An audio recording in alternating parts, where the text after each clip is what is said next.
Think back to your time in high school. Did you ever feel that you were in a prison? Did you ever feel that you were in a machine that had its own purposes and goals and had no relation to what you actually wanted to do or achieve?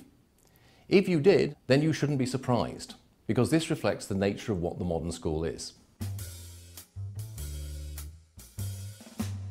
The modern school was invented by the Prussians after 1806. Before then, education was delivered in many different ways. What we think of as the school was invented in that particular time and place. And it was invented for a very particular purpose, which was to produce loyal, obedient subjects and soldiers, and people who would also be productive and obedient workers. It's this that explains why school is the way it is and has the features that it has. It explains why it is that the school day is divided up into rigid, time-structured blocks. It explains why it is that the organisation of the school is hierarchical and highly structured. It explains why it is that people are taught with people of their own age instead of people who are at the same stage of interest or ability as themselves.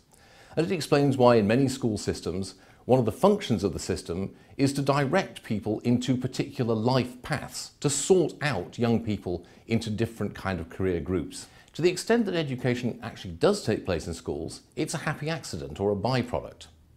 Now, there are many people who work in schools who believe that education in fact is the main point of what they're doing and who are trying very hard to educate the people in their charge.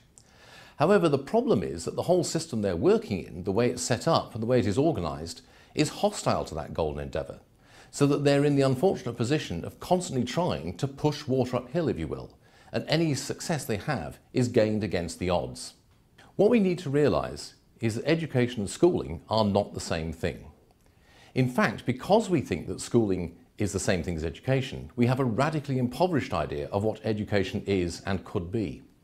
Why, for example, do we assume that education should only take place at one stage of a person's life? Education is something that can take place at any stage in someone's life, and indeed should do. Why assume that we have to educate people of the same age altogether? Surely this is a crazy way of doing it. Why do we have to deliver education in the highly structured and formalised way that schools require us to do it in? Education is something which will be central to most people's lives.